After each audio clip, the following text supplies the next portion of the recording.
Imaginarnos esta escena. Un profesor de física se planta frente a su clase. La pizarra está llena de fórmulas inmaculadas. Vale, la típica estampa de la clase magistral perfecta. Exacto. La explicación ha fluido con una retórica brillante y desde su perspectiva, pues lo ha abordado.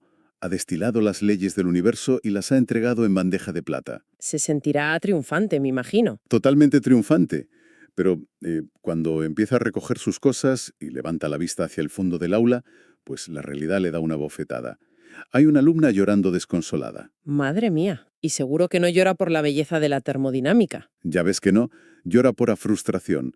No ha entendido absolutamente nada. Se ha quedado en blanco. Esa imagen es demoledora. O sea, rompe por completo esa ilusión tan arraigada que tenemos sobre la educación. La idea de que enseñar es solo hablar y que el otro escuche. Eso es, la falsa creencia de que la transmisión de información equivale automáticamente a la comprensión. Ese profesor, bueno, operaba bajo el espejismo de que el conocimiento es como un paquete físico. Crees que si lo lanzas con la suficiente elocuencia, el otro lo atrapará al vuelo. Y el llanto de esa niña demuestra que el cerebro humano no funciona así.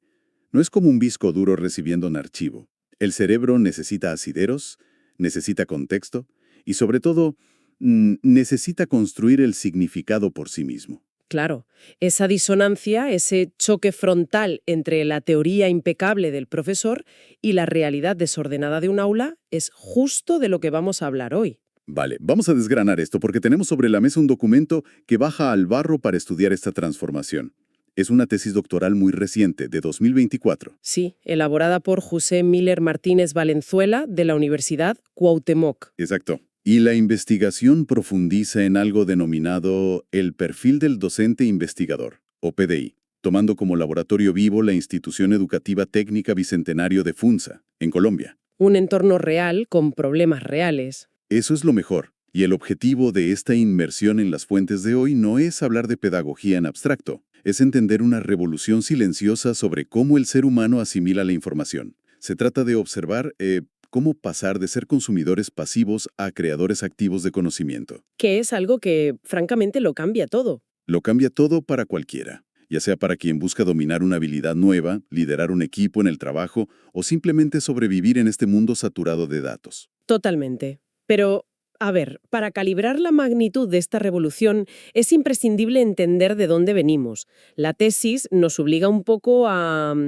mirar por el retrovisor histórico. A la educación clásica, no. Claro. Empezando por el mito de la caverna de Platón o la didáctica magna de Comenio, la metáfora tradicional siempre ha sido la misma. El alumno vive en la oscuridad de la ignorancia. ¿Y el profesor baja a rescatarlo? Eso es. El profesor sostiene la antorcha de la verdad y lo saca casi a rastras hacia la luz. Es un modelo puramente unidireccional. Y muy jerárquico. El portador de la luz contra la mente en blanco del alumno. Es muy poético, pero las fuentes de la tesis señalan que esto da un giro radical cuando entran en juego pensadores modernos como Vygotsky, Rogers y Dewey. Sí, los padres del humanismo socioconstructivista. Ese mismo. Y aquí hay un concepto técnico que siempre me ha parecido fascinante, que acuñó Vygotsky. La zona de desarrollo próximo. Pero, a ver, si tuviéramos que traducir esto a un mecanismo práctico, o sea, a cómo funciona en la mente de alguien que está aprendiendo algo nuevo, ¿cómo se materializa esto? La mecánica es fascinante. A ver, imaginemos que el conocimiento es un terreno. Hay un área de cosas que ya sabes hacer de forma completamente autónoma. ¿Cómo atarte los zapatos o hacerte un café? Exacto. Y luego hay un área inalcanzable de cosas que no podrías hacer ni con toda la ayuda del mundo. Como, no sé, pilotar un helicóptero mañana mismo. Yo estoy seguro de que estrellaría el helicóptero en 2 segundos. Y yo también. Pues bien, la zona de desarrollo próximo es la frontera exacta entre ambas áreas. Es ese espacio donde no puedes resolver el problema por ti mismo, pero sí puedes lograrlo si alguien con un poco más de experiencia te da las pistas adecuadas. Si te sostiene, te guía. ¿Vale? ¿Entiendo? Lo crucial aquí, y lo que defiende el socioconstructivismo a capa y espada, es que el aprendizaje ocurre únicamente a través de la fricción social en esa zona. No se trata de darle la respuesta al otro, se trata de diseñar el andamiaje para que la persona llegue a ella por su propio pie. Ujú. Es como el clásico ejemplo de enseñar a alguien a montar en bicicleta. La zona de desarrollo próximo sería ese lapso de tiempo en el que sostienes el sillín por detrás, Fíjate, esa es la analogía perfecta. porque si lo sueltas el primer día, se cae y se frustra. Pero si no lo sueltas nunca, pues se vuelve dependiente y jamás aprende a mantener el equilibrio. Y fíjate que esto conecta directamente con otro salto evolutivo que menciona el texto, el paso de la mímesis a la poiesis. Uf, esa es la frontera definitiva. La mímesis es, bueno, la imitación pura y dura. Memorizar la tabla periódica de los elementos o repetir mecánicamente los pasos en un programa de ordenador. Repetir como lo llamamos. Básicamente. Y ojo, es sutil, proporciona un vocabulario base. Pero el sistema tradicional casi siempre se estanca ahí. ¿Y la poiesis? La poiesis, que etimológicamente significa creación, va mucho más allá. Requiere que el individuo tome esa información base y construya algo inédito, algo propio. Y para que un aula entera alcance ese estado de poiesis, el docente tiene que bajarse del pedestal de la antorcha. ¿Y convertirse en qué? En un investigador que descubre las cosas junto al alumno. Claro. Esa transición suena muy épica en el papel. Yo leo eso y me emociono. Pero luego, leyendo los casos concretos del colegio este en Funza, veo un desafío monumental. ¿En qué sentido? Pues en exigirle a un profesor que a lo mejor tiene 30 adolescentes con las hormonas revolucionadas, que además de dar clase, actúe como un investigador de campo riguroso. ¿No es una receta para el agotamiento crónico? O sea, solemos asociar la investigación a batas blancas, laboratorios asépticos, control total de las variables. Ya, pero lo fascinante de esto es que esa es justo la gran trampa semántica que la tesis intenta desmontar. A ver, explícame eso. El laboratorio de este perfil docente-investigador no es un espacio aséptico. Es ruidoso, es impredecible y es sobre todo profundamente social. La materia prima de su investigación no son reacciones químicas en tubos de ensayo. Es la realidad humana que tiene sentada en los pupitres. Exactamente. De hecho, el detonante de esta investigación pedagógica nunca es una hipótesis de manual o un momento de brillantez académica en un despacho. El detonante es siempre el fracaso y la vulnerabilidad. El documento describe esto como la dimensión ontológica. La dimensión ontológica. Y para desmitificar un poco ese término, para quien nos escuche, cuando las fuentes hablan de dimensión ontológica, se refieren básicamente al ser, a quién es esa persona cuando cierra la puerta de su casa y entra en el aula. Eso es, el ser humano detrás de la tiza. Y lo que me resulta revelador es que ese ser no se construye sobre la infalibilidad, sino sobre la capacidad de asombro ante el propio error. Volviendo a la anécdota del profesor de física y la niña llorando, el educador tradicional vería ese llanto como un fracaso del estudiante. O como un ataque a su propia autoridad, que tiene que ocultar rápidamente. Exacto. Pero el docente investigador ve ese llanto como el primer dato empírico útil de su propio experimento. Es su mejor material de trabajo. Esto plantea una cuestión importante, y es que el cambio cognitivo para el profesor es abismal. Su identidad deja de estar ligada a ser el que lo sabe todo para vincularse a ser el que averigua por qué esto no está funcionando. Como un detective. Sí. Mira, otro ejemplo revelador en la investigación es el del docente 01. Este maestro relata en la tesis el vértigo absoluto que experimentó cuando una alumna se le acercó y le confesó que era lesbiana. ¡Wow! De repente, dice que todo el andamiaje teórico de su carrera universitaria se desmoronó.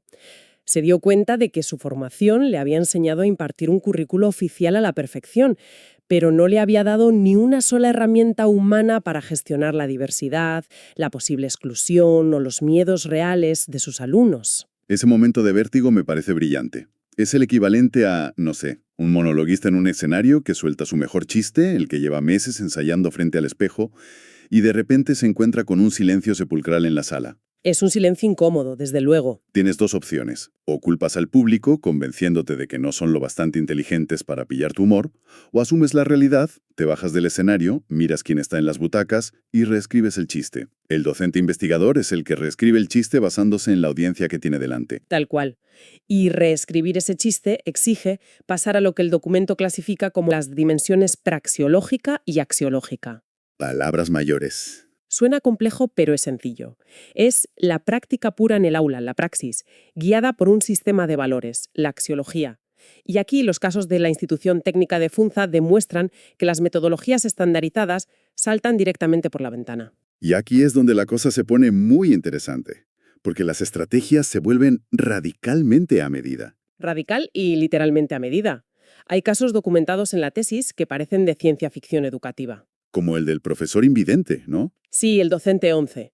Es un profesor ciego que se encarga de enseñar el sistema braille a niños que también son ciegos. A ver, podría limitarse a seguir un manual de instrucción estándar del ministerio y ya está, pero su investigación se vuelve profundamente somática. Somática, o sea, centrada en el cuerpo. Exacto, basándose en su propia corporalidad, en esa experiencia táctil compartida. Y usando impresoras braille, empieza a desarrollar herramientas súper específicas. Su propio cuerpo y sus limitaciones se convierten en el puente para generar una empatía radical con esos niños. Es que no está aplicando un método frío, está inventando una forma de conexión sensorial que un educador vidente seguramente ni siquiera podría llegar a concebir. Yo estoy convencida de que no podría. Y ese nivel de empatía cambia por completo el objetivo final del aprendizaje. Se prioriza el estado del alumno por encima del avance del temario. Eso se ve muchísimo en la profesora de la pospandemia. La docente 07, sí. Ella operaba justo en el retorno a las aulas tras los confinamientos. Y claro, detectó niveles altísimos de ansiedad y estrés traumático en los chavales. Lo normal después de lo que vivimos. Al entrar, introdujo cuencos tibetanos, gongs y técnicas de respiración basadas en el yoga. Claro, cualquiera desde fuera, un inspector de educación clásico con su traje y su maletín, podría entrar, ver eso y pensar que la clase se ha convertido en una comuna hippie, que están perdiendo un tiempo precioso de matemáticas. Seguro que más de uno se llevó las manos a la cabeza. Pero es que la neurociencia cognitiva respalda esto de forma aplastante. Un cerebro bajo estrés tiene la amígdala hiperactivada. Y cuando eso pasa, la corteza prefrontal, que es la zona encargada del razonamiento complejo y de la poiesis que decíamos antes, pues está completamente bloqueada. No hay paso. Es fisiológico. Totalmente. Así que los cuencos tibetanos y la respiración no son una excentricidad porque sí, son un mecanismo biológico absolutamente necesario para regular el sistema nervioso y permitir que de hecho el aprendizaje pueda suceder. Si conectamos esto con la perspectiva general, nos damos cuenta de que es una intervención clínica y pedagógica al mismo tiempo. Al regular primero la emoción, esta profesora abre la puerta a la cognición. La investigación aquí actúa, fíjate, como un acto de cuidado. Qué bonito eso. El fin último no es engordar un currículum académico para publicar un artículo súper prestigioso en una revista científica. El fin es salvar al estudiante de la desconexión total. Y esto me lleva de cabeza al trabajo longitudinal de la docente 03, que sinceramente me parece una de las metodologías más poéticas de toda la tesis. Es un caso espectacular. Estamos hablando de una profesora que, según cuenta, desde que tenía unos 8 añitos, ya jugaba a dar clases a niños sin recursos en su barrio. Lo lleva en la sangre. Vocación pura. Sí. Y hoy en día su forma de investigar la psique de sus alumnos es a través del arte.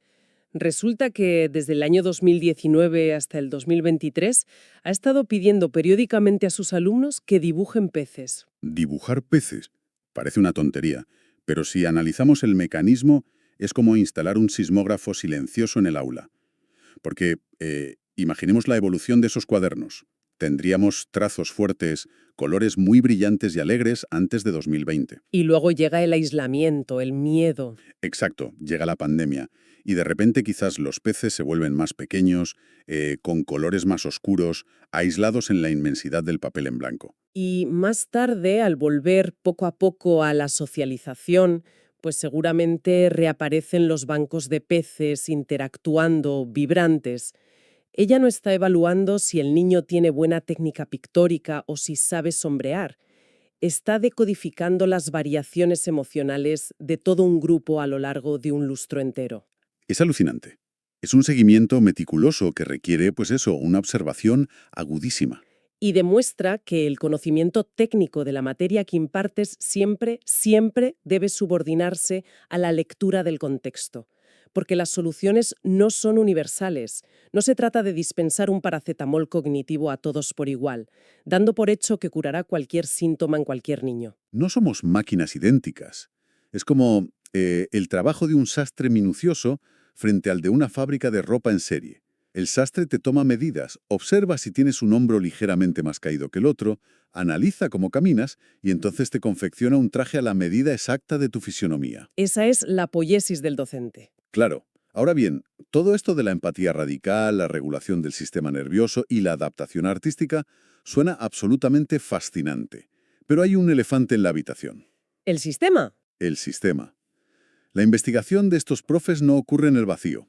Todas estas estrategias orgánicas y preciosas terminan chocando de frente contra un muro de hormigón armado que es la estructura institucional. Inevitablemente. Hablamos de cronogramas dictados por ministerios a cientos de kilómetros, campanas que suenan cada 50 minutos rajando la concentración y una presión incesante por estandarizar y cuantificarlo todo en boletines de notas trimestrales. Y esa colisión, fíjate, es la mayor fuente de fricción que documenta toda la tesis. Porque, por un lado, la propia institución a veces promueve marcos teóricos de innovación. Por ejemplo, el modelo de enseñanza para la comprensión, o EPC. Sí que suena muy moderno. Suena genial. Este modelo utiliza herramientas llamadas rutinas de pensamiento. Una de ellas es la estructura veo, pienso, me pregunto. Está diseñada para frenar la respuesta impulsiva del chaval y forzarle a tener una observación más analítica. O sea, en la teoría, el sistema sí apoya la creación de un pensamiento crítico. En la teoría.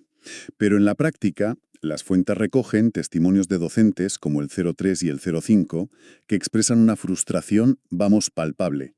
Se quejan de que la burocracia, rellenar formularios y la rigidez cuatriculada de los horarios cortan de cuajo el flujo de cualquier experimento real que intentes en clase. Es que te asfixian. Literalmente. Y donde este choque tectónico se hace más evidente, donde saltan chispas, es en la evaluación.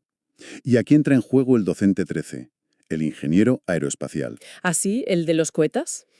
Este profesor lleva la metodología de la investigación hasta el extremo. Se pone a construir y probar materiales de cohetes con los adolescentes.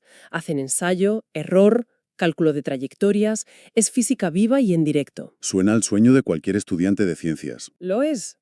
Pero el problema gordo surge cuando intenta aplicar la autoevaluación. Él les pide a los alumnos que analicen honestamente su proceso, que admitan dónde han fallado y por qué el cohete no voló bien. Y ahí es donde la maquinaria estandarizada revela todas sus grietas. Porque este ingeniero se da cuenta de que, para un adolescente que está metido hasta el cuello en el sistema actual, la autoevaluación honesta es un mito absoluto. Claro, porque el alumno en ese momento no busca la verdad científica ni comprender de verdad la física de los fluidos.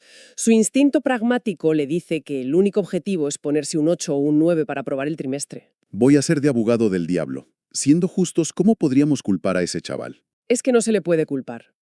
Pura supervivencia. Exacto. Si un alumno lleva toda su vida en un sistema donde el error se castiga bajándote la media aritmética y encima esa media defines si entras a la carrera que quieres o tu valor ante tu familia en la cena de Navidad, pues la honestidad es un riesgo inasumible.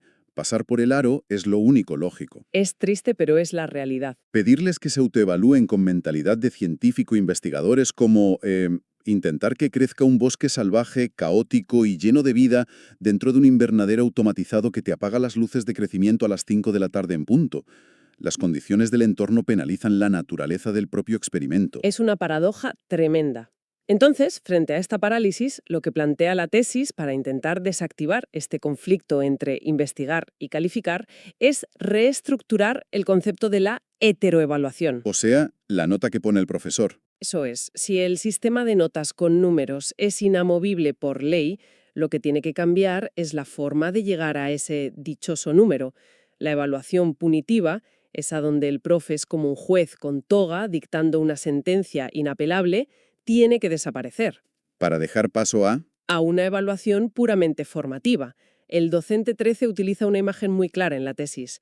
Dice que evaluar debe parecerse más a una conversación profunda entre dos personas que están intentando resolver un problema juntas. Claro, y la nota final pasa a ser casi un trámite secundario, un simple subproducto de haber desgranado entre los dos por qué, maldita sea, el cohete no alcanzó la altitud que querían. Exactamente eso. Pues a ver, si sintetizamos todos los ángulos de este análisis a fondo, lo que emerge de la tesis de Martínez Valenzuela es un retrato robot muy distinto del profesorado al que estamos acostumbrados. Desde luego no es el profesor de nuestra infancia. Para nada. El docente investigador abandona la comodidad del púlpito. Renuncia a esa ilusión de control total que te da leer un temario cerrado año tras año. Y a cambio se convierte en un diseñador de experiencias. Utiliza las crisis, una duda existencial de un alumno, una rabieta, la incomprensión o un trauma colectivo como el de una pandemia, como el material de construcción primordial para adaptar el conocimiento. Agarran un currículum gubernamental estático, que suele ser aburridísimo, y lo convierten en una tecnología viva de adaptación social, empujando a las mentes desde la simple repetición hacia la creación autónoma, hacia la poiesis. Pero eso requiere un nivel de tolerancia a la incertidumbre extraordinario. Tienen que estar dispuestos a entrar por la puerta del aula a las 8 de la mañana sin saber exactamente cómo va a terminar la jornada, confiando a ciegas en que el método socioconstructivista y la interacción en esa zona de desarrollo próximo darán sus frutos a largo plazo. Incluso si a corto plazo parece un caos absoluto. Y fíjate, yo creo que la verdadera potencia de este cambio de paradigma es que trasciende por completo las cuatro paredes del colegio o del instituto. Totalmente, porque la mecánica de este aprendizaje es la clave para la adaptación en cualquier etapa de la vida adulta. Claro, ante el reto de, no sé, dominar un nuevo lenguaje de programación a los 40 años, o adaptarse a un mercado laboral que cambia cada semana, o resolver una crisis en tu empresa, el peor enfoque posible es la pasividad. Sentarse a esperar que un jefe o un manual te transfiera la solución perfecta es la vía rápida hacia la obsolescencia. El aprendizaje real en la vida adulta se dispara cuando adoptamos esa vulnerabilidad del investigador. Cuando aceptamos que el primer intento fallido, el primer código informático que colapsa o el primer proyecto que nos rechazan no es una derrota, no es algo que haya que ocultar por vergüenza. Es simplemente el primer conjunto de datos fiables de un experimento que estamos diseñando sobre la marcha. Eso es, despojarnos del miedo al error es el paso número uno para pasar de ser reproductores de información a generadores de valor real.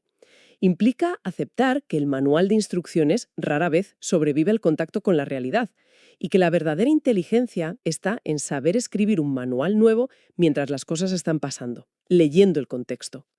Pues mira, para rematar la charla de hoy, quiero darle una última vuelta de tuerca a esa herencia histórica de la que hablábamos al principio. Sabemos que el esqueleto de nuestro sistema educativo global se forjó, en su mayor parte, a la sombra de la revolución industrial. Fábricas, cadenas de montaje. Justo, el diseño original de los colegios no buscaba crear libre pensadores, buscaba pura eficiencia. El objetivo era moldear trabajadores dóciles, puntuales y capaces de seguir instrucciones muy complejas sin detener jamás la cadena de montaje para preguntarse ¿por qué la fábrica funcionaba así? Era un diseño impecable para las necesidades de aquel siglo, claro. Pero eso nos deja en el aire un interrogante inmenso sobre nuestro futuro inmediato, si la estabilidad operativa de tantas de nuestras instituciones de hoy, empresas, partidos políticos, sistemas civiles, si todo eso sigue dependiendo en el fondo de un alto grado de obediencia pasiva por parte de la gente. ¿Qué va a pasar? ¿Qué ocurre con los cimientos mismos de nuestra sociedad cuando de repente cada aula empieza a funcionar como un acelerador de creadores críticos? ¿Qué sucede cuando el mundo real se inunde de individuos que han sido entrenados sistemáticamente no para asimilar y acatar las reglas, sino para investigar los porqués, exponer los fallos y tener la tremenda audacia de reescribir el sistema entero? Hmm. Ahí queda eso para que le demos una vuelta. Nos vemos en el próximo. Esto es una muestra de la tesis doctoral de José Miller Martínez Valenzuela. Eh,